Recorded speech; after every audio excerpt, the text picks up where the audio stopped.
اللهم صل وسلم وبارك على سيدنا محمد. ازيكم يا حبايبي، عاملين ايه؟ معلش لو بتاخر عليكم في الفيديوهات اللي من دول. دلوقتي هنعمل اكل شعبي. دي صينيه بطاطس، قطعت صوابع بطاطس وقطعت الفلفل حتت وحطيت فص ثوم. ماشي، اصل انا ما كنتش هصور والله، وكنت واقفه بجهز البيه. مروان قال لي لا استني يا ماما صور. وادي البهارات، هنحط كركم، شويه فلفل اسمر، كمون، مرقيه، شويه ملح. اكتر من كده انا ما بحطش. هنزل كده. طبعا لو لقيتها محتاجه ملح تاني هقلبها تقليبه حلوه. هنزل عليها بقى بحبه زيت، محطلهاش الا حبه زيت بس، محطلهاش السمنه. وكوبايه ميه.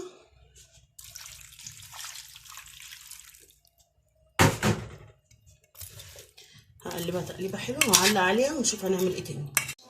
دلوقتي بقى ايه، على العين التانية حطيت شويه زيت. انا علقت على البطاطس هناك اهي، الزيت اتقدح اهو. هنزل بالبتنجان، هعمل شويه ايه، مسقعه خل.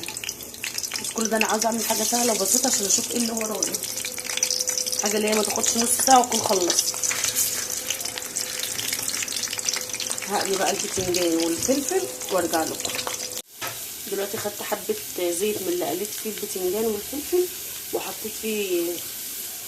بصراحه انا كسلت ادق الثوم، قطعته حتت صغيره وشوحته. دلوقتي بس اعمل ايه،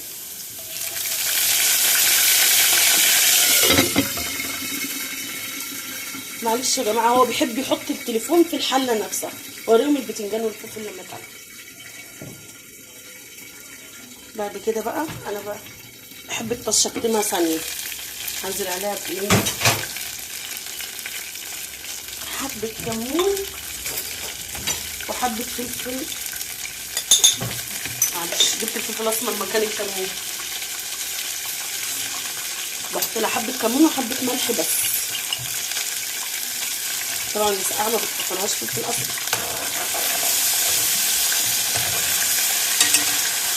ما تنسوش تحطوا اللايك عشان يوصلكم كل جديد. استاذ مروان اتكلم. ازغرط عادي مره من النص. هقول لكم مره من النص.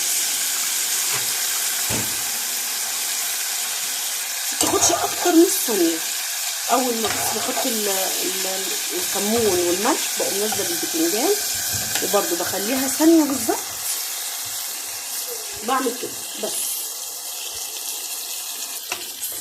بدوس عليها كده ثانيه بالظبط اهي، تشرب بس من الخل والثومه. بعد كده بقوم طافيه عنها، مش هكمل 5 دقايق. ادي غدانا النهارده، طبق مسقعه ملوش حل. قطعت خيار وطماطم عصرت عليها ليمون وحبه ملح وحبه كمون. وادي البطاطس والله رهيبه ودخلتها الفرن. وادي اللفت اللي انا عاملاه. يا رب تكون الطريقه سهله وبسيطه وحاجه على قد الايد، وما خد والله ما كملت نص ساعه. متنسونوش بقى بالاشتراك ومفعل الجرس وندوس على كلمه الكل عشان يوصل لكم كل جديد. السلام عليكم ورحمه الله وبركاته.